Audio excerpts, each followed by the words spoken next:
that bit. And then where'd it go?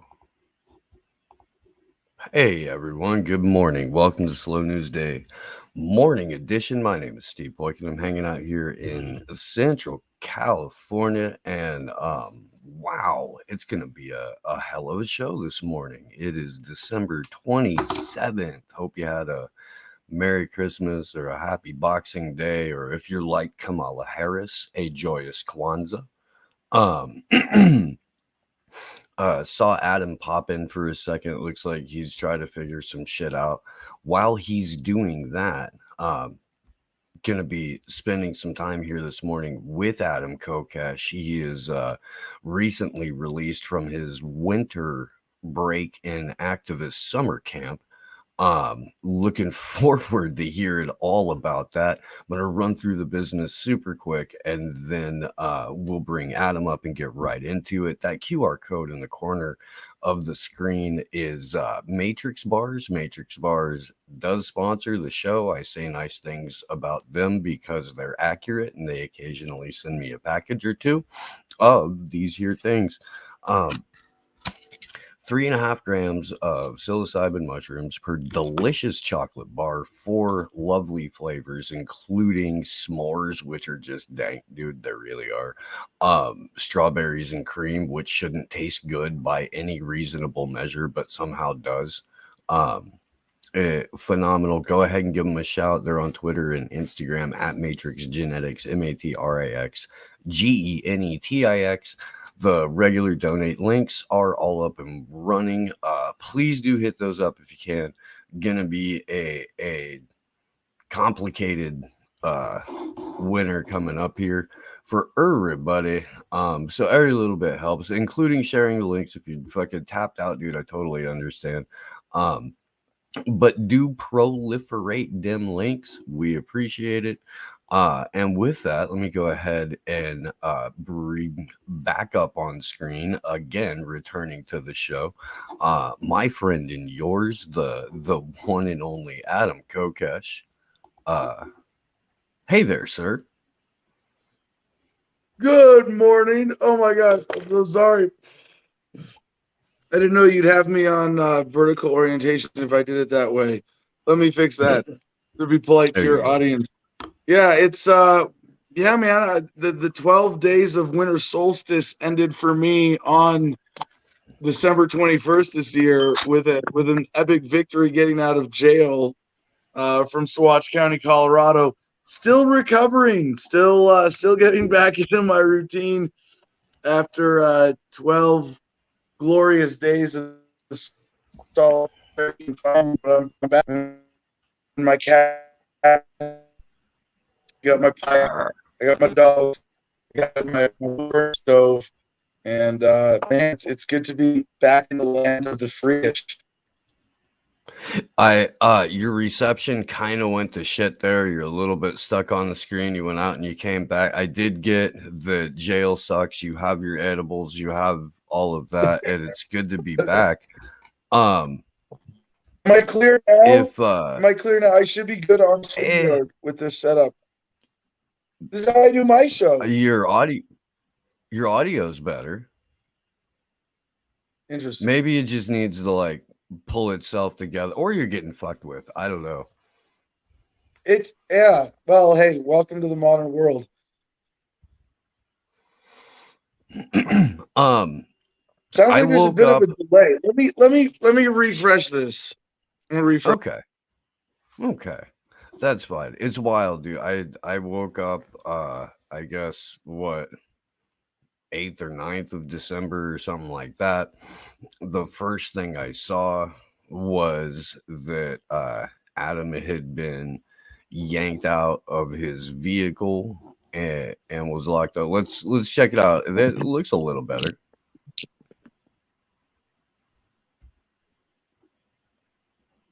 Oh man, it was like super clear there for a second, and now it's on a hella lag. I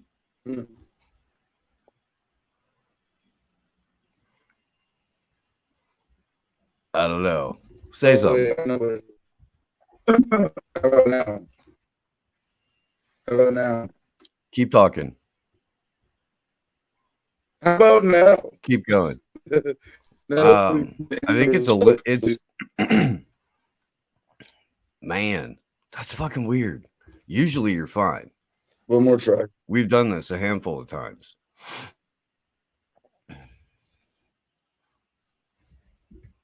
I'm not entirely sure. I'm really not, man. Let's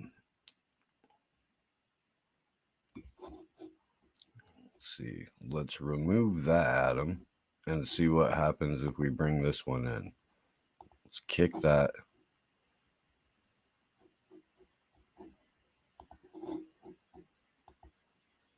No. Okay.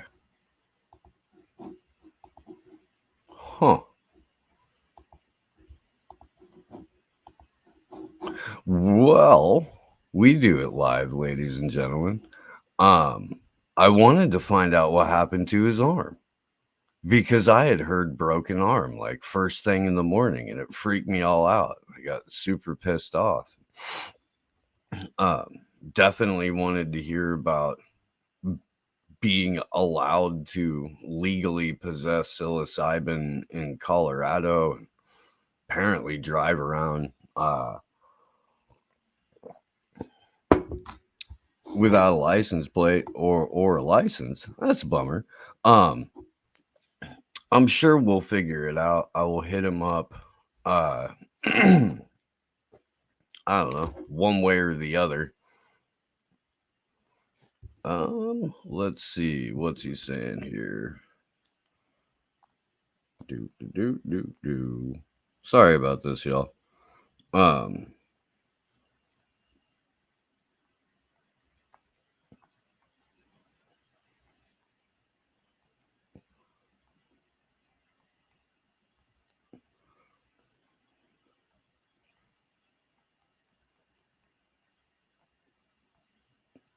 All right.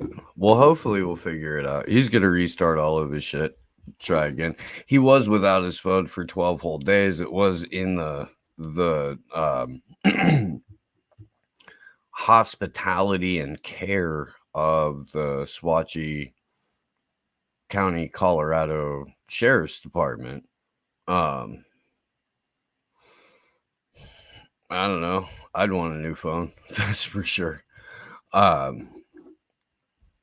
So we'll figure it out. Adam's gonna try and restart all of his stuff and hop back in. In the meantime, another friend of the show, like in the same week that Adam goes to jail and my truck gets torched, Kristan T. Harris has the Airbnb that he's staying in broken into, where he'd been, I mean, you guys know Kristan.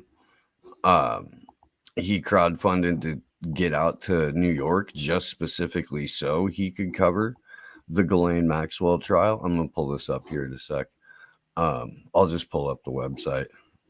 That's what I'll do. He's supposed to have come on. We've been having a hell of a time. There, that actually looks way better. I'm gonna bring Adam up. We'll get to Chris. I apparently just had not smoked enough cannabis this morning to clear the signal. Everything good now? Much better. Yeah. And I'm gonna have to join you on that too, because I feel like I haven't either. I was able to take a couple of bong rips before we went live, but some camera issues on my end too. Yeah, a little bit further behind from where I need to be. I was just telling the folks at home the same week that you got pinched, our friend Kristan T. Harris, who has a show called The Rundown, Rundown Live, was out in New York covering the Maxwell trial. His Airbnb was broke into. The closet door was torn off. The thief went by all kinds of expensive equipment and all kinds of nice shit and grabbed just the laptop where all of his research notes and all of the stuff that he had put for the weeks that he had been leading up to going to cover the Maxwell trial, and he had backed up the vast majority of this and had done broadcast on it and, had a lot of the footage other places. But it has been, it's been, and he's one of those people that's more of maybe not more of, but as much an activist as he is a journalist. It's been a wild month for it. How's your arm, man? How's your arm? Because I wake up in the morning, the first thing I see is that you're in jail with a broken arm, and I'm like, reports of my injuries seem to have been exaggerated in a game of telephone. But no, I did think that my forearm might have been fractured when I was getting moved in the jail, when I refused to get off the steel bench that I was handcuffed to, and it took 4 sheriffs to pry me off to get to the handcuffs before I kind of gave in. And perhaps we should back up. They threatened to pepper spray. Well, let me back way, way, way up, because when I was in jail, I had a number of epiphanies, as is often the case. But I've had a few. in this case, there's one that I thought, you know what? I'm gonna want to talk to Steve about this. Like, there's something I've been grappling with for since the beginning of COVID. Because before COVID, I was very confident in my model and theory of human progress, of 2 steps forward, 1 step back, of a generally exponential experience of us getting less violent every day, of the systems of coercion and exploitation becoming less and less relevant in our lives. And then COVID happened. And I don't mean the virus, I mean the hysteria and the policy. And what we've seen is not just oppressive policy around COVID, but along with that, a radical increase in censorship, especially online, obviously. It's very disturbing, it's very troubling, and it's completely independent of the virus and the virus related policies, in the sense that it's just the excuse. We could have exactly everything happening with COVID that's happening with COVID and not have any censorship, right? We could just have, obviously, you and I know that an open conversation would fundamentally change what we do about COVID, but it is a sort of separable issue. The powers that be, using COVID as the excuse, are creating this set of policies of censorship online. Google, Facebook, Twitter, government policy, across the board, mainstream media. If it challenges COVIDism, this excuse to submit to authority, to believe in authority unquestioningly, then it doesn't deserve to be said. You deserve to be censored. You are not a responsible human being if you say something that questions that policy. You've experienced that. I've experienced that. Being censored by Joe Rogan, even, but YouTube being banned on Facebook, shadow banned on Twitter. I'm very excited that we have Telegram, t.me/Adam versus the man. Please, Telegram, find me there. Get on Telegram, conscious messaging app, consumer of information. Put your effort in composing your brain where your principles are. It's like put your money where your mouth is, in very different, better terms, right? But no, if you're going to say, I'm going to be a conscientious consumer of information, if you're listening to the show, like really fucking, and I'm sure Steve talks about this on a regular basis, but like, be a conscious consumer of information, just as you should be conscious of what you put in your body, what you put in your brain, and how. So don't let they, them, those control your narrative, control your news feed. And Telegram is a great way to take the power of that back. So I'm not going to get into it too much, but you can subscribe to channels. It's a separate secure messaging app that works over data, that does calling and video call. It's not a for-profit business. It's essentially a nonprofit, the way it's functioned so far. And I highly recommend it. So please find me there on my channel. I have my current letter to the county that I would like everybody's help with this week, at t.me/Adam versus the man. So find Adam versus the man. That's a fantastic letter too. We'll get to that. We need the narrative for. But yeah, Odyssey, for a video hosting site now. We are live streaming on Odyssey at this moment. Yeah, Odyssey. No, check this out. Let me brag about this for a minute, man, because Sleepy Josh, our tech ninja at Josh We Trust in 2019 was like, hey, library, way early, library is building out this platform called Odyssey. Sign up for it. Here's the link. So I signed up for it, and I did what I did with Rockfin. Absolutely nothing for 6 months. And then we started getting smacked around with censorship extra hard. This is before the coronavirus. I mean, we were doing all the Assange stuff. My channel, as Slow News Day, would always stream the Assange vigils too. Like, that's just putting a giant target on your channel in the first place, whatever.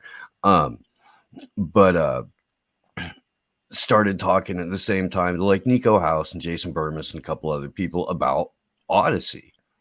And so pre 2020, we had all, decided, yeah, this is a good idea to get on it. And then we started getting a little evangelical about it just because we saw what was coming down the pipe. In January, man, me and Burmis had a conversation at the end of the month because they had just announced the Rona. And we're like, oh, holy shit, look at the time.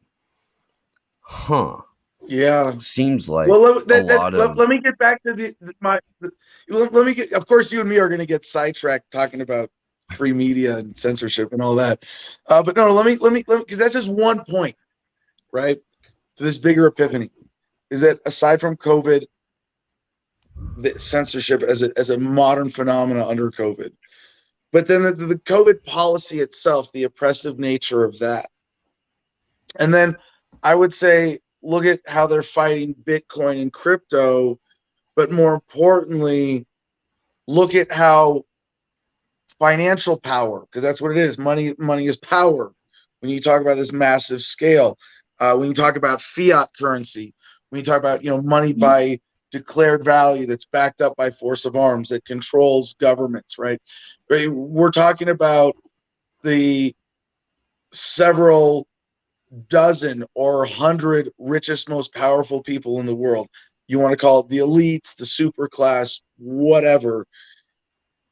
All of the acts of desperation that we're seeing now are not routine parts of the system that is designed to get the rich richer at the expense of everybody else. What we are seeing right now over the last 2 years, accelerated like never before, is this obscene concentration of wealth at the very top. And I'm not here to advocate anything other than absolute voluntarist free market interactions for mutual benefit, win-win relationships between human beings.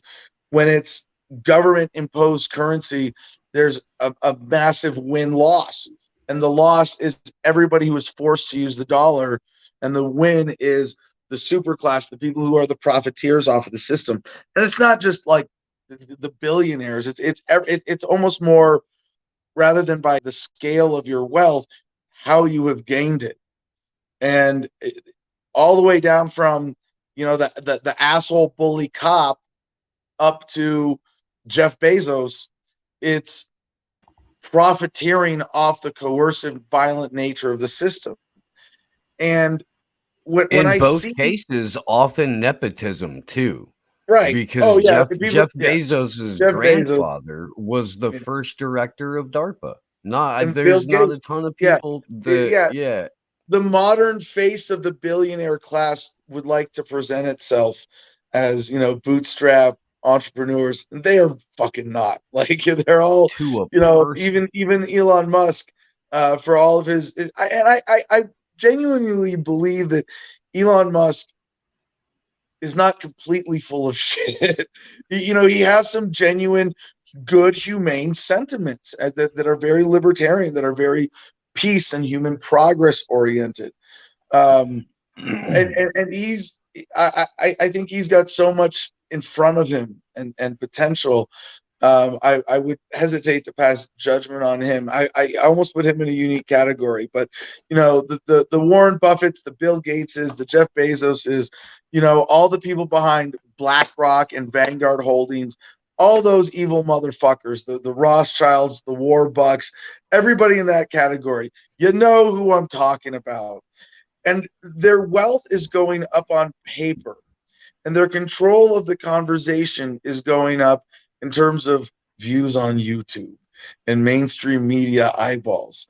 But I think if you step back, you can see that these are relatively superficial things that are being blown up to make it look like they're still in control, because that's always been what it's about. And if So anything, what we're seeing, real hold on, quick. this is Okay. the conclusion of this is that they're on their heels. They're running scared. They are desperate, and they know their time is coming to an end, that the systems of exploitation that they prey on or use to prey on humanity are no longer tenable. They're not sustainable. They're coming to their end of their lifespans as part of the human experience. Those rackets are falling away because we are on the verge of an era of enlightenment. And it is driven by the internet. It is driven by conversations like this. It is driven by technology empowering people to live by our principles much more efficiently and effectively than ever before in human history. To have not just the capabilities of independence, but the networks of interdependence, of voluntary relationships, of communities, and of networks. And an enlightened people cannot be oppressed. We are on the verge of a great victory of pushing back. And I think that was, for me, very much validated by my experience facing down a felony 2 charge of, like, a week ago, literally less than a week ago. I got released on the 21st. I was in jail. It was my, 12th day of solitary when they came to me and said, case dismissed. We're letting you go. Oh, and by the way, we're going to give you your truck back and give you a ride to your truck with it and all of your personal effects back, and make sure you have them. And you're not going to have to pay for the impound of your truck. Just as close as an apology as you're going to get from, right, from law enforcement. But yeah, I did 12 days in solitary, beat a felony 2 charge for distribution of psilocybin, and I think 2 misdemeanor charges for driving without license plates and without insurance. We need a soundboard, and we need an audience clapping for their something, little like I fought the law and I won kind of thing. Yeah. The clash, should have had that queued up. That's my bad. I was trying to interrupt you to tee you up because Michael Malice has one of my favorite quotes about that shit. It's that being black-pilled means looking at a picture of Klaus Schwab in the mankini or the Star Trek suit and believing that they'll win. That's what being black-pilled means. So that's one of the biggest possible white pills you could have, is looking at these ridiculous fucking goons and believing that they're somehow destined to win. No. And I was making more or less the same points you were yesterday to James Lindsay, who goes and plays in much more conservative and mainstream spaces, and trying to plant all of these seeds in all of the possible communities that could reach larger people, because hopefully they go home and think about that shit. Hopefully they, and start picking up some of the books that we've been waving in front of people for 20 or 30 years. And, I mean, it's in a period of acceleration. This is happening more and more and more. And I find it highly encouraging. I do.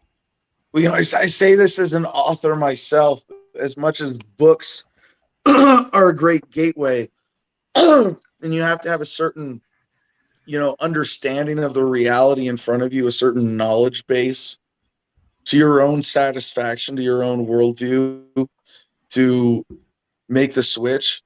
But the victory is in the moment that you decide you're going to be one of the good guys. And and we get to share that, and that's really important to, I think, understanding the nature of the struggle and being based on love and compassion and uplifting humanity. that it can't be about fighting or resisting, maybe in some superficial ways, in some small battles to make a point here and there, sure. But in the bigger picture, it's about sharing that enlightenment.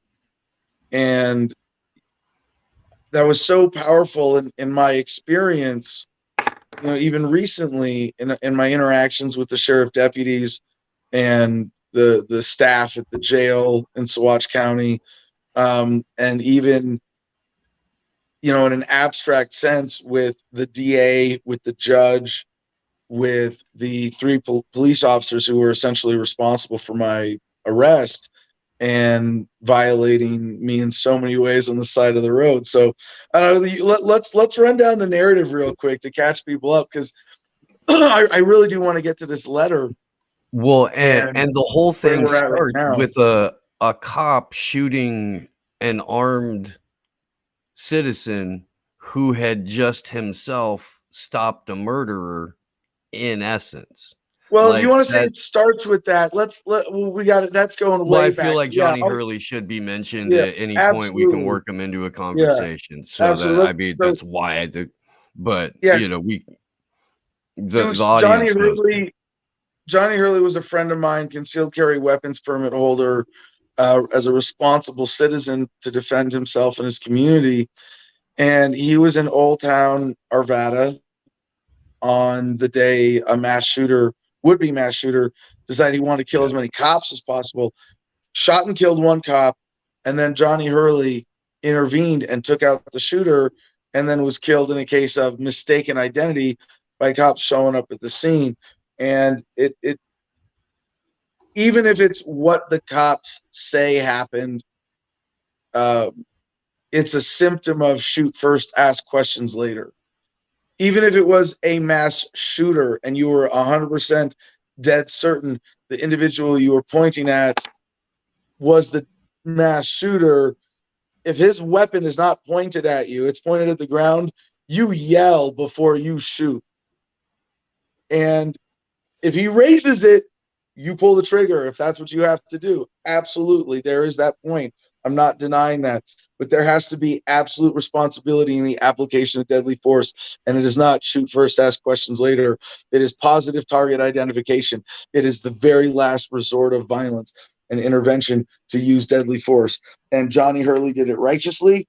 And the cop who showed up did it irresponsibly. And it cost Johnny Hurley his life. So I was on a road trip that started for me in Utah, coming north from Arizona to Salt Lake City for the Utah Libertarian Party 50th anniversary event, where I gave a speech called How and Why to Be a Fucking Pirate.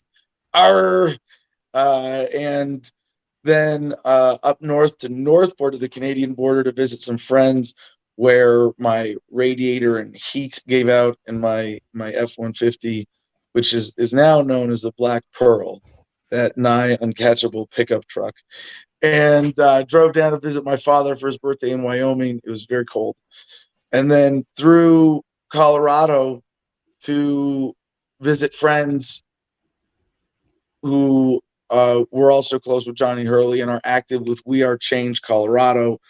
And it's getting over reported in the press as coming from an event for Johnny Hurley, and it wasn't. It was me going to pay my respects on the site and to see it. And I picked up a rock as my material connection to the event, and I wrote Hero Hurley on it. And I offered to buy dinner. I just sent a message to the Telegram group of We Are Change Colorado, like, hey, if anybody wants to join me, I'm going to be here, and I'll buy y'all dinner and say thanks for your work, and telling Johnny's story. But then I was driving home from there, and it picked up an ounce of mushrooms in capsules along the way, and got pulled over in Center, Colorado, the town of Center. And it was supposedly a normal traffic stop. And a lot of people look at this and go, was he targeted? Did they know? Did he set this up? And it's like, no, but I'm kind of like now that I think about it, since I decided to be a pirate, at least, I've kind of lived my life as a continuous Fourth Amendment audit. You know, I mean, a First Amendment audit is you're walking into a government building, video, you know, to be like, do you respect the First Amendment? I'm kind of always walking around with some kind of contraband to be like, yeah, fucking come at me, bro. It's been LSD actually most of the time recently. I carry a fanny pack mainly to carry dog treats and keep my phone a little bit away from my skin, and I get to keep like a purse, like a man purse. I'm fanny packing. So I I'm got my fanny pack, not and here to judge, my friend. for the last I don't know, like I guess a few months ago I was able to buy 50 hits of LSD for $100. It's amazing. It's such a good deal. $2 for a tab of LSD. You know, That's it's some back in the day. even And like really, I mean, never mind. I'm not going to get into that whole conversation. That's a much yeah, no, we different don't have to get conversation. sidebarred on that. But it came to me in a like a baseball card collector's card slip in between two Magic the Gathering cards, and it was John Lennon's face on a 5 by it was half of a 10 by 10 sheet of John Lennon's face, and I just been carrying that around in my fanny pack for like months, and I left it at home for this trip for some reason. I kind of should have had it on me, but one of the things that I'm applying legally is the religious exemption and being a member of the Oklavueha Native American Church and a self-proclaimed Wiccan. And in an odd sense, that argument legally applies to naturally occurring substances, not synthesized or synthetic substances. So not pushing the LSD versus pushing mushrooms or cannabis, where that's still a thing, um, or ayahuasca or DMT even. I feel a little more righteous, and it's a different legal play. Not, I don't say more righteous. It's the one they made in Santa Cruz, because Santa Cruz effectively decriminalized all entheogens. So right, and any yeah, plant-based entheogens, as psychedelic, in yeah, yeah, and I think the legal distinction is it a naturally occurring plant-based, yeah, substance? Is it plant yeah, yeah, based, yeah. or is it? There's some. An entheogen is one classification of dividing it, but like this is applied traditionally in Native American communities to peyote, obviously. But really, if you want to be consistent about it legally, you have to have it apply on principle. And it's, if you say that I'm doing this for religious purposes, and the scale and scope of it is contained in such a way that it's not including financial remuneration or anything of that sort, then I think it's pretty safe legally ground to stand on. But you can beat the charge, but you can't beat the ride. So anyways, I picked up psilocybin in the caps on this trip, and when I got pulled over for not it was, when people say, was he being targeted, I don't think so. I think it was kind of a like 3 or 4 1 in 100 kind of events in a row, right? um but part of it is I've just had those. you got to be the right guy in the right place and time to be ready to capitalize on the opportunity to confront evil, as I was presented with the opportunity. And the first thing was on the side of the road on the traffic stop, pulling me over for not having a plate, which has happened. In fact, it happened on this trip earlier on my way through Flagstaff on my way to Salt Lake City. And I got pulled over for not having a plate. And the officer was like, I showed him my ID. I said, I don't have a license either. My license was suspended. He said, well, let me check. I'll get your name and your number, or your birth date. That's how they get you, ID'd in the system. I'm not trying to hide my identity. No, not doing that. And the VIN, he checked the VIN on my truck, and I have the title, and he checks the VIN, and in their system, my name's associated as the owner of that vehicle. So I'm not challenging that.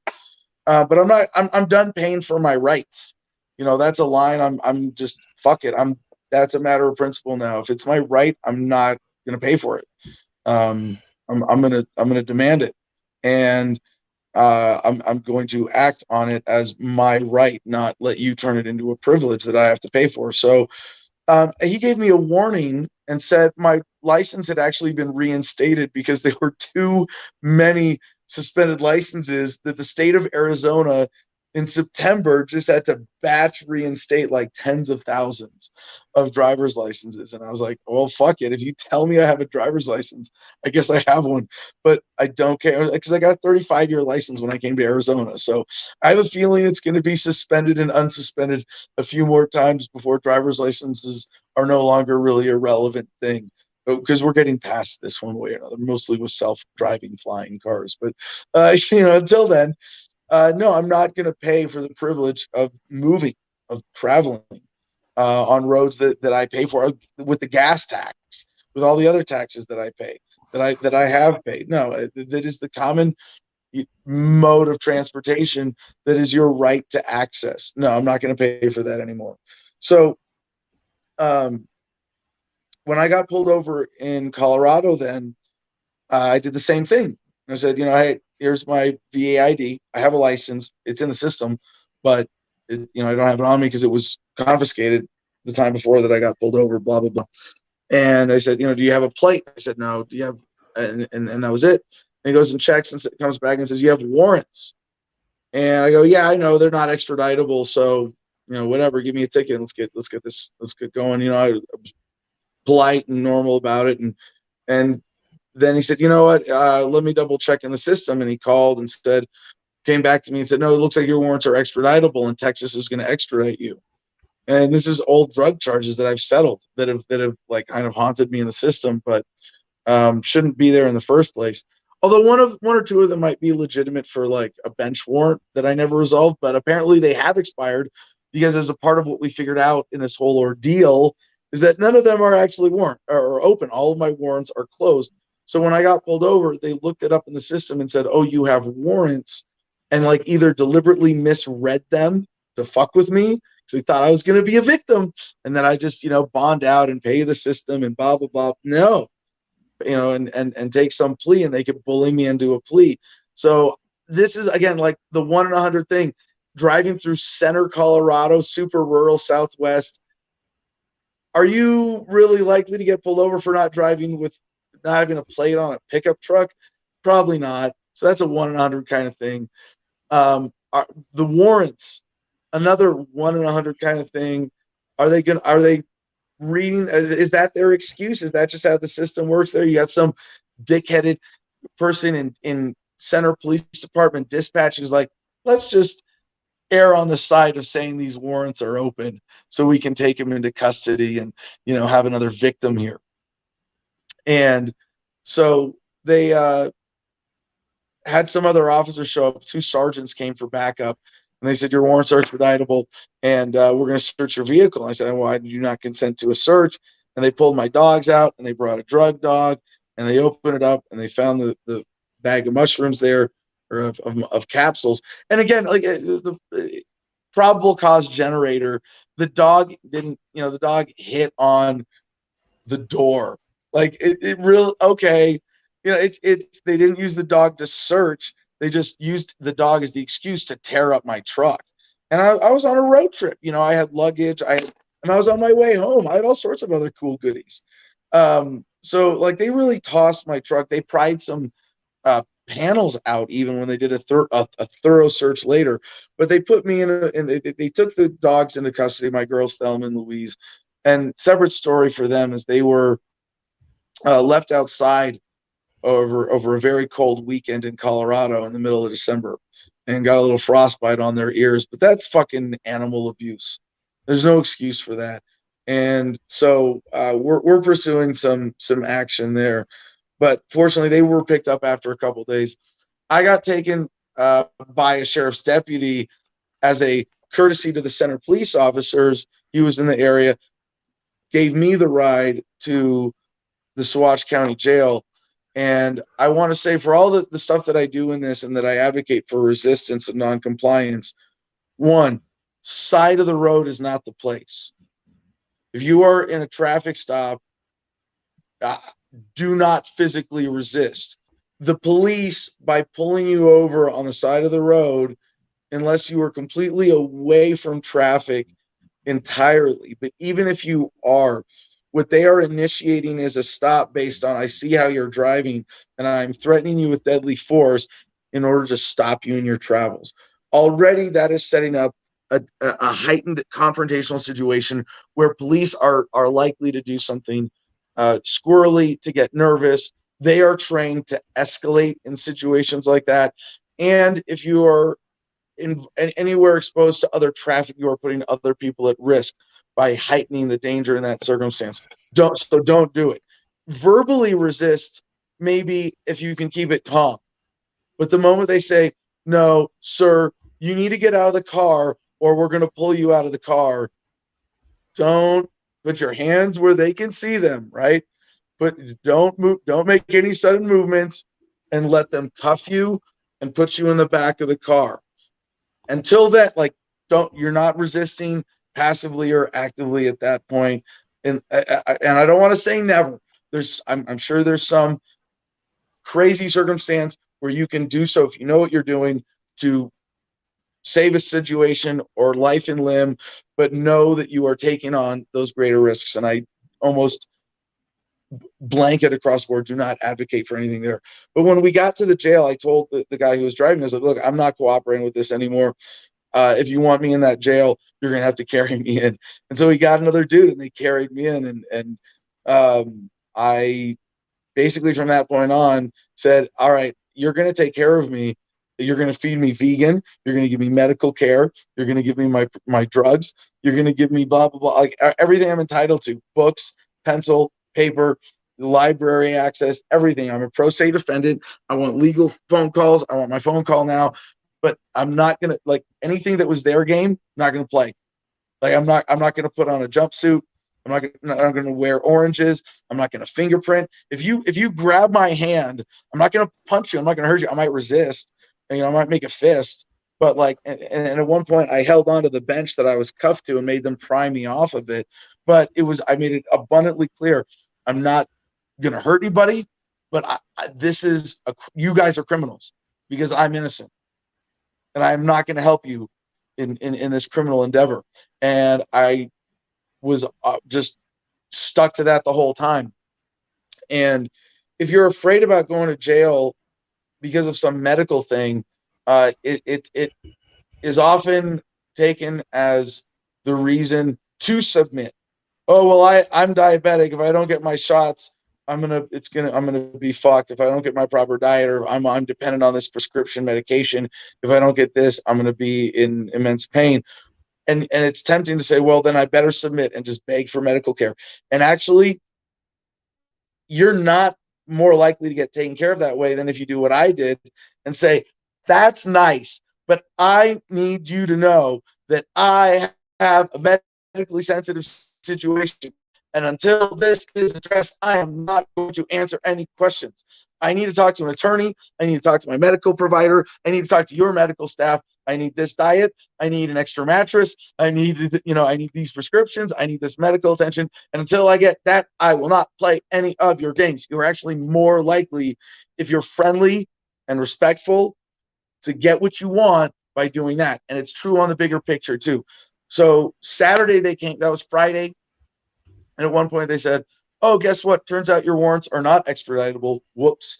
And the officer from Center PD is going to come here and write you a ticket for the other charges, and then we're going to let you go.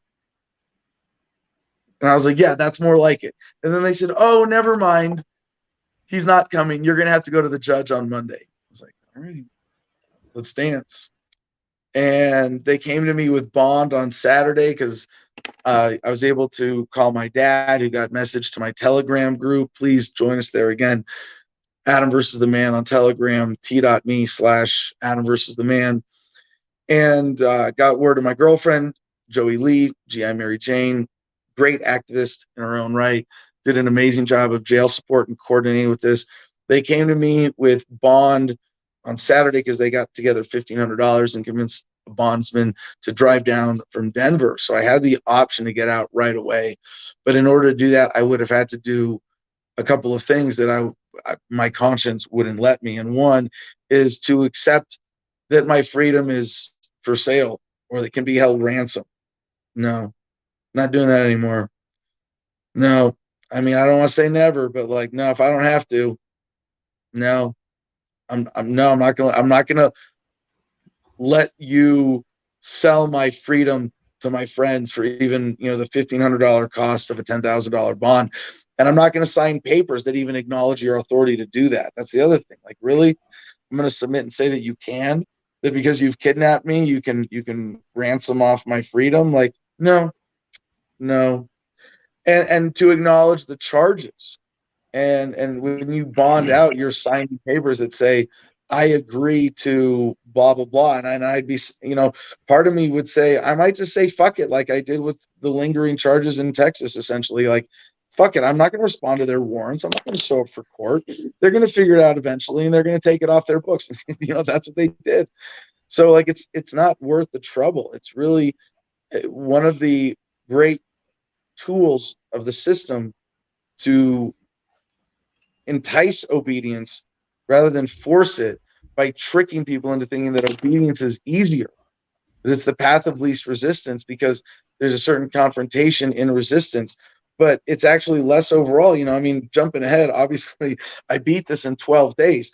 That was so much easier than taking bond and then dealing with this legal headache for months, and then maybe having to submit or negotiate or plead a probation or even just jump through their fucking hoops to have one of their bullshit trials. But that was my ultimate backstop in jail. And eventually they figured out, oh yeah, this fucker's serious. Yeah, I'll sit in solitary confinement for up to 6 months to demand my right to a speedy trial. That's the standard of a speedy trial for this, 6 months. And I'll pro se take this to a jury trial from solitary confinement. And it's going to cost you way more than it's worth. Let's fucking dance. So I rejected bond on Saturday, and Monday they came to me and said, it's time for court. And I'm laying in my bunk naked thinking, if they really want to drag me to court, they can drag me to court. But when they said, do you want to go to court? I just said, or they said, I don't ask, like, they said, sir, it's time for you to go to court. And I said, no, thanks. They just laid there and said, yeah, no, thanks.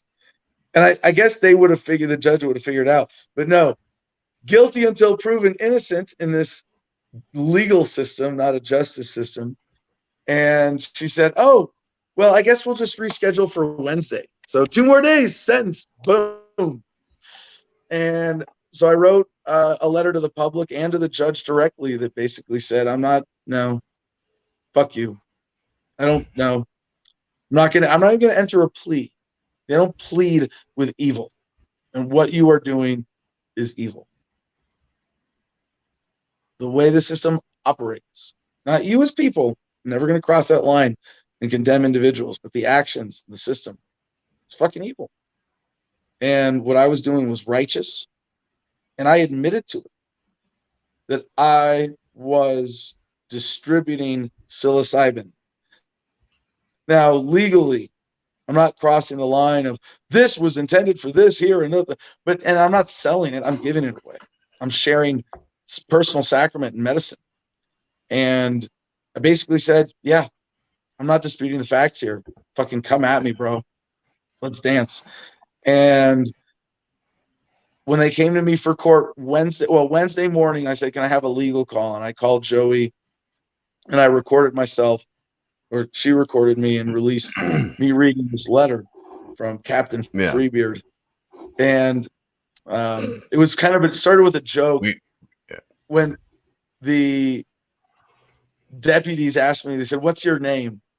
I said, Captain Freebeard. I just legally changed it by proclamation right now. You will call me Captain. And they did. It was hilarious because at one point, I'm going back and forth with one of the deputies, and he's after I took a leak, they uncuffed me to go to the pisser, and he's trying to ask me to come back to the bench, and we're having a little back and forth, and I'm like, dude, you're not even in charge of this conversation right now. And then they said, get back to the bench or we're going to carry you back. So I just sat down on the bathroom floor and made them carry me back to the bench. So I just maintain that separation of, if it's taking care of me, I'm going to talk to you. I'm going to be friendly, and I'm going to ask for my rights. I'm going to ask for a hygiene kit and a roll of toilet paper and a shower. But I got 2 showers in 12 days. The rest, I was sink showering, splashing water on my head and scrubbing down with a washcloth. I was in a 6x9 cell with a steel bunk, a toilet sink combo, and a door with a window about the size of a sheet of paper, with bars across the top half and an opening in the bottom half to slide food trays. That was it. The whole 12 days, I spent less than an hour and a half outside of that cell for 2 showers, a meeting with the public defender who's not representing me. I stayed pro se, for a phone call, and for a conversation with the sheriff himself. That was it. It was more than a normal solitary confinement lockdown. And it was kind of by choice, because all you got to do is book. And I was like, no, thanks. The one other time I left my cell, I walked, and it's their building is such a dangerous joke of a county jail. I walked outside around it to their library, which is like 2 bookshelves and a disastrous little supply closet, and got books to read. But yeah, other than that, I was in my cell. I worked out, got decent food. So I sent this fuck you letter when they came Wednesday, after I made that call and recorded it, and I knew that it was out publicly. They came to my cell again and said, Mr. Kokesh, it's time for court. And I just said, no, thanks. Can you pass this letter to the judge? And I was laying in bed naked. And I reached up to the hole in the door, and I was like, yeah, here, take this letter. That's my response to the judge. And then Friday, after meeting with the sheriff and the public defender, I wrote a formal motion to dismiss. I was writing on binder paper in jail, but I formatted it properly, and I put the case number and addressed it to the judge and blah, blah, blah. And it was the top of the page was like proper legal document, and there's all the reasons that the case should be dismissed, primarily relying on the actual right to travel as a right, not a permission, that I have a right to travel without a license plate. And the insurance thing, I was never actually asked for insurance.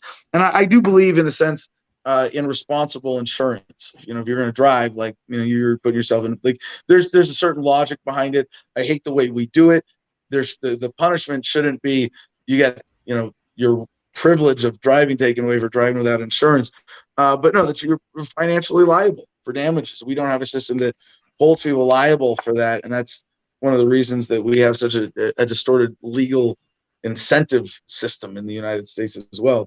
So I sat out the weekend, and Monday, the jail captain, who I had met when they were all trying to push me into taking bond Saturday, came and was like, we're going to have a meeting with you and me and the sheriff and the DA probably tomorrow.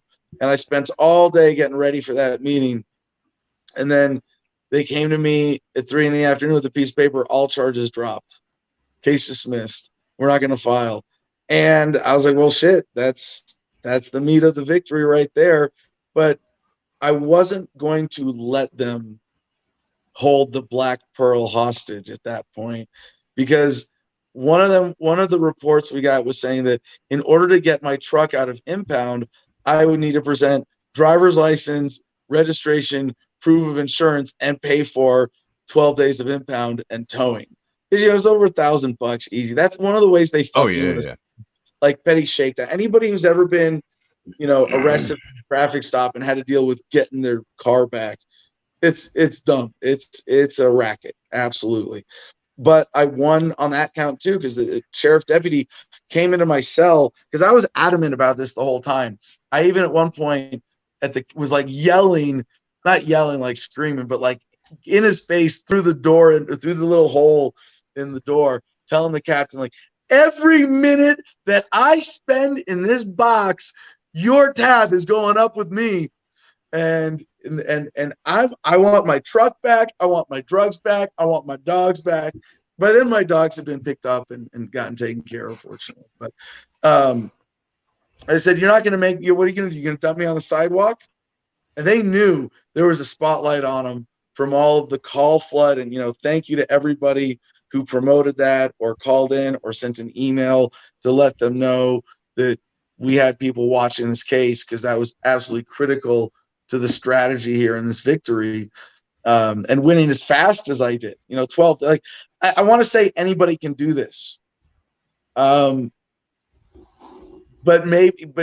doing it as fast and beating it as decisively as I did, that takes having a lot of good people behind you. And I want to be that force for other people who are arrested in these situations. And I've always done my best to practice jail support when there are righteous cases and chances to get the police state to back off or the system to back off. So that was absolutely huge and really felt inside the jail. And when they came to release me, I did, like most inmates go, "Oh my God, I'm out. Let me get my style." And I'm just like sitting back going, "I don't know about this. Let's see."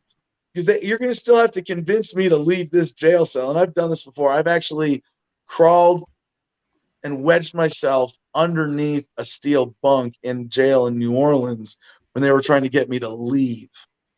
And I refused to. I refused to help them get me out of the jail. I made them carry me out and undress me, take my oranges off, and put my civvies back on my naked body on the floor, and then put me in a wheelchair, put my personal effects on my lap, and dump me on the sidewalk in New Orleans. And this was only, and what I was basically demanding there was a piece of paper that said there were no charges, and I got one. So even after getting one, there was follow-up. I wanted a better piece of paper, so I still made them carry me out of the facility. So I was ready to play that game, but and do it naked this time, and not let them even clothe me. But the sheriff, the sergeant who came to me, he said, "All right, man, yeah, we're going to take you to your truck." I was like, "Okay, well, that's a nice courtesy." I said, "Hey, I'm going to get it back." Like this isn't some trick, like you're going to drop me off at the towing yard and then put it on me. He's like, yeah, it's like, no, we're going to take you to your truck and you're going to get it back. And I said, "For free?" And I squinted at him like, "Really?" He said, "Yes, we're going to take care of it. Sheriff's Department's picking up the tab." And I said, "How do I know I can trust you?" And he just, "Have I lied to you yet?" And I didn't know. I'm like, if this bites me in the ass, at least it'll be a good story. But no, he was of his word, and they extended that courtesy. I got my truck back for free. It was still tossed from Center Police Department going through it. Interesting stuff. They took my cannabis out of the containers, weighed it, put it in an evidence bag, and gave it back to me. So we're saving that. That's getting framed. They gave me the bag, and it's a really cool little hologram baggie that was sealed that the mushrooms were in, but not the mushrooms. So yeah, just it is so reaffirming of that bigger epiphany. I mean, correct me if I'm wrong, but like government came at me with a felony too, and I admitted to it, both publicly, privately, to the sheriff, and I stared them down and said no. And they said, "Okay, you win."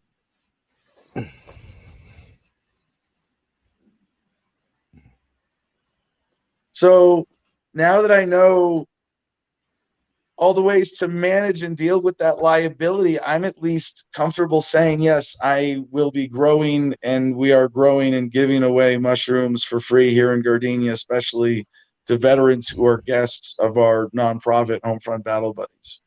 So yeah, welcome to the new front of the drug war. We are winning. The people on drugs are winning the war on drugs. And I swear to God, Sleepy and I were listening to some old Bill Hicks yesterday. Ice House in Pasadena, 1989. He walks out on stage. He's like, I've been on the road for 5 years, so bear with me while I plow through this, all right?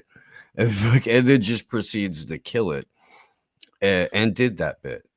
Did that exact fucking bit. Does my heart. What is, the bit is, what's going to happen when people do mushrooms? I mean, how are they going to keep the war machine going when we all realize that we're all one?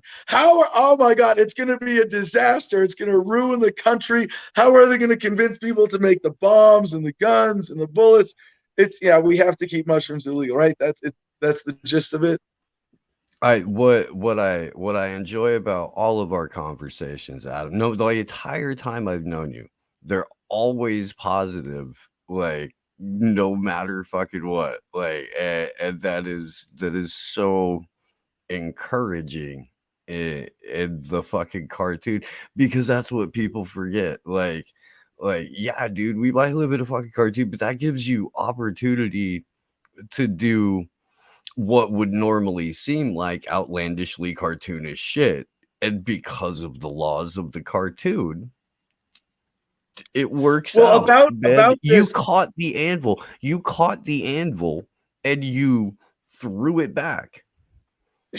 And they didn't look. I mean, it's metaphors kind of fail to describe what I just went through, of 12 days in solitary to stare down government and get them to back down on a felony too. And why George Jones is this would have possible, an anime right? reference. But why is this possible now? It's because it's a victimless crime that the people won't tolerate the system being used for when you really hold it up to scrutiny. And I had to go through that to bring that scrutiny, and I had to show them that I had the commitment that if I had to do 6 months in solitary and be a pro se defendant and take it to a jury trial, when psilocybin has been completely decrimmed, I shouldn't say completely, but small personal possession, whatever, decrimmed in Denver County already, like just a few 100 miles away or 100 miles away or something from where this was taking place, that Oregon has decrimmed all drugs for personal possession, that Oakland County has decrimmed, I think, entheogens is how they did it. There are a couple other municipalities throughout the United States where, as a matter of enforcement policy, they're essentially decrim areas, and people know that, and they enjoy that much less of a brutal experience with the police state. But on the issues of right to travel, right to privacy, and right to medicate, or right to recreate, right to your bodily autonomy, as in that, because that's the crux of the drug wars. That you have a right to put what you want in your own body, as long as you're not hurting anybody else with your actions after that. Like, yes, it doesn't matter if you're on drugs or not. It's not okay to hurt people, but to hurt yourself, if that's what it is, or to enhance yourself, you have the right to do that without anybody forcing their opinions or judgments of that on you at all. That is an essential human right. And that comes down to, you have the right to do mushrooms, and veterans have the right to medicate for PTSD with however the fuck we see fit. And that shift has occurred, made it possible for me to do what I did in this spontaneous act of civil disobedience, of saying, no, fuck you. I'm not going to bend. Not going to bend an inch. Come at me. I'll bear it. And I will bear it to expose you. And you will back down because you are wrong. And I have the cost benefit analysis clearly in my favor in a way that the public can see, and eventually they will hold you accountable. And by the way, if this goes to a jury trial, and I get the platform of that, basically nobody involved has a job by the end of the next election cycle, because I said so. That was the power they gave me. They gave me the power to embarrass the fuck out of all of them, no matter what. Like that, I had that. They gave me that. And I used that to say, you're going to back down. And they did. But now I'm also in a whole other exciting position to bring lawsuits against them for wrongful arrest and false imprisonment, violation of rights, physical injury, mental heart or emotional anguish, blah blah blah, like everything. And and this county is about 6,350 population. That's it. It's tiny. So for me to go, haha, give me $100,000 for this and this and this, and even if I, negotiate it down and their insurance paid for it or some shit like that, I don't want to do that. Like I don't. So like, what's that worth to them? I was thinking like, this is my big card to play now. This is my negotiation leverage for justice. How can I use it for maximum good? Because I don't want to take that pound of flesh from the people of Saguache County. It's not going to make things any better for them. No. I could put that money towards good, but it would still be a massive burden of confrontation and waste of effort on their part legally and so on. So I said, like, what's commensurate value? What do I want to see done? So I sent a letter, and you can see this at t.me/Adam versus the man. It is the pinned message there right now. It is our call to action. G.I. Mary Jane actually wrote that up, the call to action post there. We want you to. So I sent this email on Christmas Day to the three. Their county is so small. They have their county commission is 3 members. And so I sent this message to the county DA and the it's district DA who oversees that county, the 3 county commissioners, the county sheriff, and the chief of the Center Police Department. And so this is the Kokesh Christmas letter. And there's a lot more to it, but there are 13 demands, and I'm asking for just $2,400. And for doing 12 days, $2,400 is pretty modest. I'm not even asking for compensation for that. It's $2,400 for the material damages done to my truck and the logistics costs of dealing with all this. So then all the records, discovery of the case, body cam, correspondence. I'm asking for my psilocybin back. I want my case was dismissed without prejudice, which means they could bring it back. I want it dismissed with prejudice. I want an affirmation from the system here that I have the right to do this. But then I get into the actual reforms. Never jail anyone in the county for simple drug possession ever again, and adjust policy everywhere relevant to ensure it never happens again. Yes, Saguache will be a decrim county on par with policy in Oregon. Yeah, and this is one of the big ones. And I'm open to negotiation here for when I hear back from them, and I'll be calling and following up if I don't hear from them. But is it worth it for this county to give up just that little bit of the police state at that level if I bring to bear scrutiny and the threat of $100,000 in lawsuits? Oh yeah, it better be. Because if they say no to this, well, I am going to sue them. I am going to make a big deal out of it. And I am going to make sure that the people of their county see that they're carrying on these policies that aren't in their best interest. So anyway, I have some requests about jail reform, making rights better respected in policy for inmates, compassionate booking process, a veteran liaison position. And here's another big one, number 9 on the list. Immediately release everyone in the Saguache County Jail who's there for victimless crimes, unless you have a specific reason to believe they are an immediate, clear, and present threat to the community. Now, this sounds like a really big deal. And in principle, it is. And if it was Denver County, it'd be unrealistic. Denver County would be like, here's $100,000. Piss off. All right? And I'd be like, no, okay. Saguache County, we're talking about a jail with a capacity of about 20 inmates.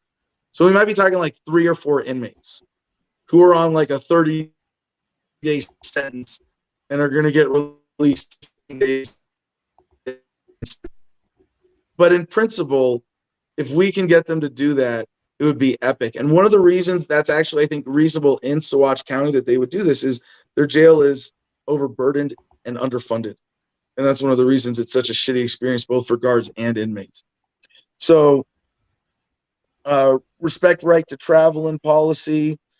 And then here's my favorite on the list, number 11.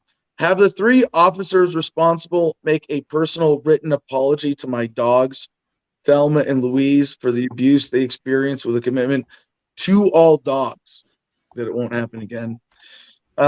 Yeah. Adjust policy to ensure animals seized by law enforcement are treated humanely, of course. And then the last one on this, number 13, send a copy of this letter to every law enforcement officer in the county and post a copy in the bulletin board / employee notice area in every government building in the county until every item on this list is completed. And then it ends with, I'm open to negotiation if, and all the policy adjustments that I'm requesting are compassionate revenue policy reforms that are in everyone's best interests. I'm open to negotiation and revising this letter. So, if they want to get on specifics with me or have me sign something that says I'm releasing liability specifically, like, we can put that in the writing here. If they can't put it in every government building, but maybe every sheriff's department building in the courthouse, something like that. Open to negotiate in the commissioner's chambers. Yeah, I'm open to negotiation there. But it ends. I look forward to hearing from y'all one way or another. But if I don't, you'll be hearing from me. Yours truly, Captain Freebeard, friend of humanity, freedom, brother to freedom lovers, aka Adam Kokesh, February 1st, 1982, former sergeant of Marines. Again, not hiding my identity, but if you want to help with this effort and send an email to all the people who I sent an email to, it's in the letter. It's on my Twitter at Adam Kokesh. It is also pinned in the group Adam versus the Man, our channel on Telegram, t.me/Adam versus the Man. So anybody who could help out with that right now, greatly appreciate it. General recruiting pitch, if I may, before I forget here. Still doing Adam versus the Man. Looking forward to getting back into that with a regular show Wednesday this evening, or this coming Wednesday, and then posting videos for Man on the Street stuff on Odyssey 4 days a week. I'd love to have help with that, with our social media distribution, with what we're doing here with the homestead, just building out my homestead and my various, home businesses. A lot of opportunities here. And then, yep, that's the letter. Yeah, I put the Captain Freebeard logo that a fan channel created on the top there. I like the logo. I didn't have Telegram on this particular computer, so I had to download it and open it up real quick. And so we're going to be hosting mushrooms retreats here, one way or another. And also with our veterans nonprofit that is a registered C3. And just to be clear, the Veterans 501c3, in order to actually legally, lawfully be a 501c3 tax-exempt organization, is merely the facilitator, creating a safe environment for veterans to explore whatever alternative therapies they might want. And it's really not just about, getting stoned in the woods and doing psychedelics and having life-altering epiphanies, but comprehensive personal empowerment for veterans as part of the program here. But really for anybody who wants to be involved. I've always taken the most pride in being accused of being an activist's activist. So we figured out some interesting stuff recently, and how to beat a felony too for psilocybin distribution. So it's opened some very big doors of perception. That's pretty fucking all right, my friend. It is. My hat's off to you. I know you said you could only stick around for about an hour. We went over a little bit, which happens. Well, I love talking to you, and I value the opportunity to talk to your audience in particular, because I know it's a lot of activists and people who can get off their ass when they see an opportunity. Hell yeah. Yeah, I mean, I always value your perspective, and we should talk about what are the implications, because I think now it's like let's push harder than ever. I had a moment in jail of total despair after declining bond, going fuck, I might be here for 6 months. I might end up being here for, I wasn't really, I didn't know what the sentencing guidelines were. I just saw felony 2 and was like, it's probably a lot, but I didn't want to look. It's kind of like, you're less likely to fall if you don't look off the edge of the cliff. So I didn't find out till I got out that main charge was 8 to 24 years. And as a convicted felon, like I could have gotten 24 years, but I was like, yeah, I could be here for a few years. I might end up having to bail on this whole effort.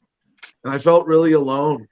And, then I was able to know that, well, that GI Mary Jane was there on the outside, and that the producers club on my Telegram was behind this, and that people were calling in, and the guards were telling me about that. And, I felt that. But, I went through that moment of despair where I thought, maybe I'll just retire after this one, and limit my liability instead of manage it and leverage it. And, I'll send a letter to everybody. I was writing letters in my head to people who were like major donors, like, I'm done. Thanks for giving me a shot.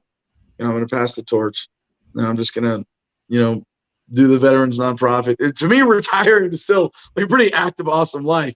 It would have been, managing the veterans nonprofit here and having my homestead and, making art and music and babies and that.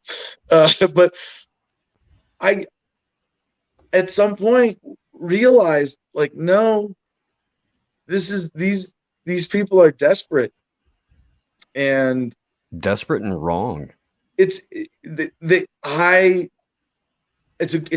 a powerful illusion that we, the people, are losing, and it's just an illusion. And even people like you and me, who have our heads in the game way too much for our own good, trying to understand this and figure it out. This is like a big existential questions I was asking, like, how much is it genocide policy with the vaccines versus just monetary power corruption? Like, and wringing my hands and, like, trying to figure out a Rubik's Cube. And I'm just, no, you know what? The best way to solve this Rubik's Cube is to just peel the stickers off and put them back on, so that, don't play their fucking game. It's a losing game. Toss the Rubik's Cube and get on to living well. And it wasn't just an affirmative understanding epiphany of, like, oh yeah, that narrative fits my facts better than, oh, well, yeah, we were winning for centuries and things were getting better, and then COVID came and the good guys lost. Like, what? No, this is the generation where the pirates finally win and overthrow the crown. And that's our generational leap of progress that's right before us. It's still a great time to be alive.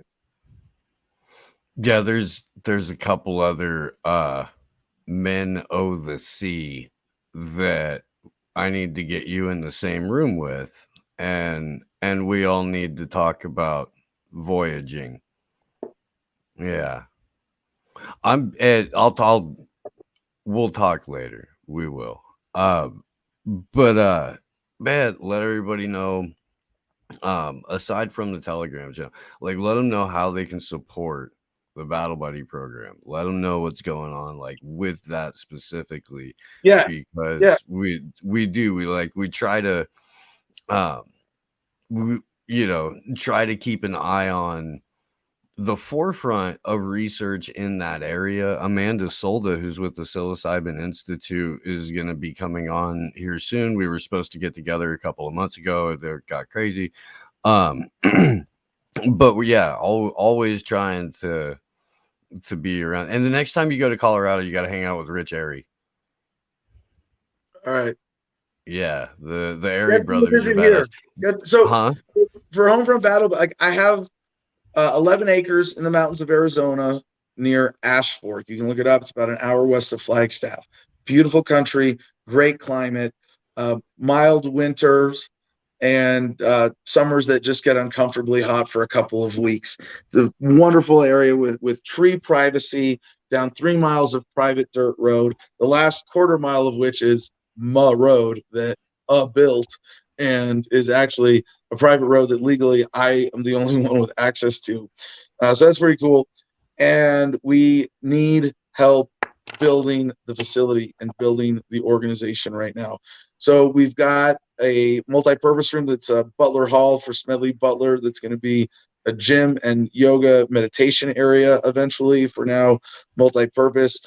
We're building a barracks that is going to be like a lodge room with a kitchen, dining, meeting area built in, and then a row of single rooms off of that. So for veterans having a group experience for a week-long retreat, you can come and have a space to yourself that's quiet and be able to stick your head out the door and yell to someone who might be your trip sitter, who's your duty guy in the main hall, and be able to provide veterans with a really powerful experience in week-long retreats.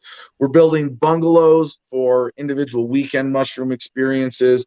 So there's a lot going on in that realm in making mushrooms specifically, but alternative therapies in general, more available in practical ways for people.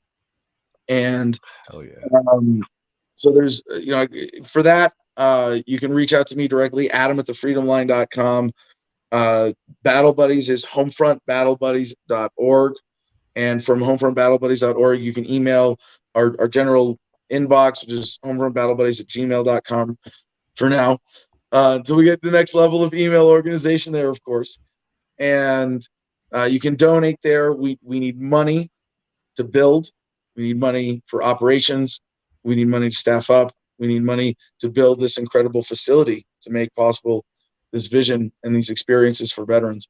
And then for everybody else, of course, that's part of how this model grows out. But if you want to get in contact with me for more serious donations or for projects or for volunteering, adam@thefreedomline.com, please. And we need help even physically on the ground, donations of materials.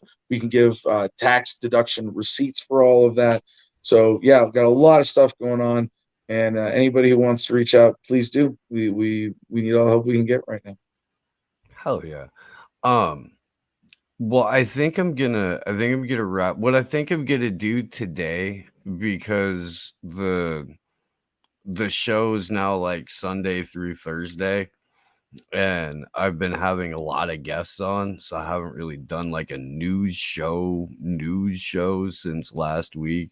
I'm gonna come back in a handful of hours, maybe later this afternoon, to just do like a solid, 2-hour rundown, because holy crap, but there's so much shit that went down just in the last handful of days. But I was really actually wanted to have this how little has conversation. changed.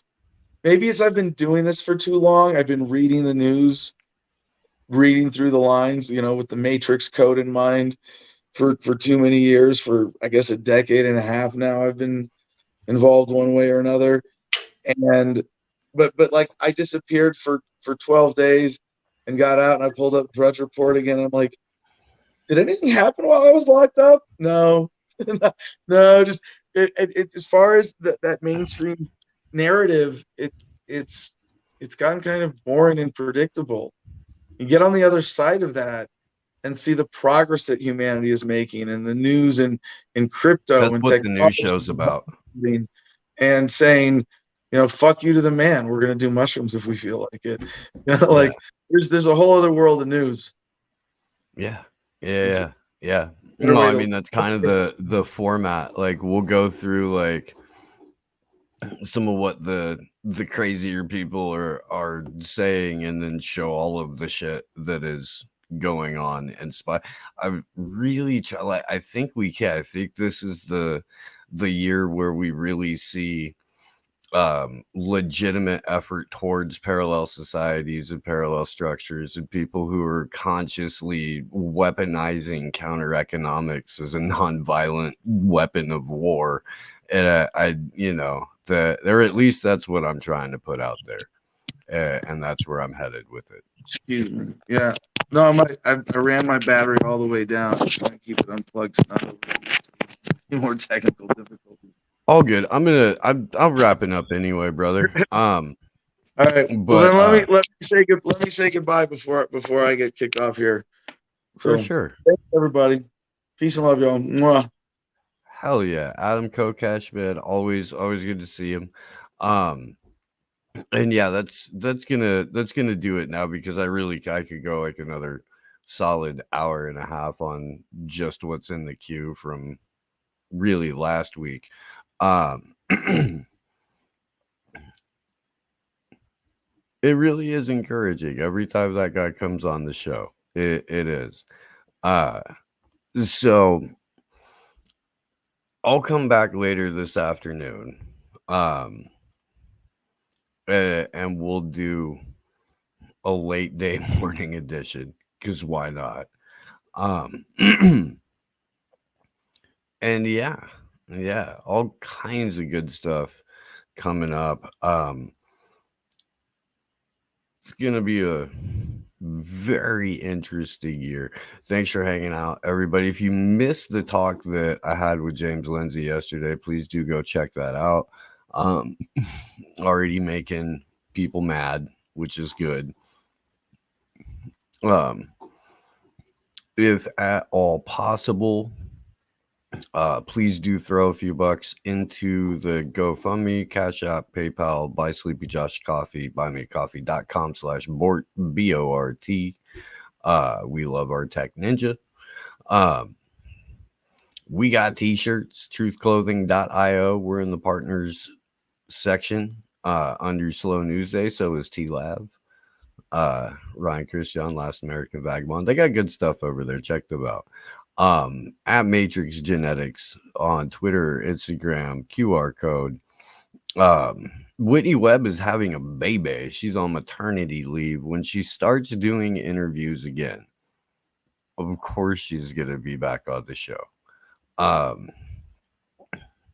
But yeah, I've got Memory Hold episode recorded. That's gonna be released this week. I have a fucking killer conversation that I had with Amber King from Roar Media that I'll be putting out tomorrow night. Lots more Memory Hold episodes underway. I've got like a 3-parter on the Milgram experiment that I'm starting to put together. That's gonna be incredible. Yeah, lots of good shit going on. Only way we could do it is with your support. Love the hell out of you for it. Stoked we got to do a full show on YouTube, and we will see you soon. Big thanks to everybody for hanging out. Thanks as always, Sleepy Josh. Big shouts to Glory Jones. See you soon. Good luck to us all.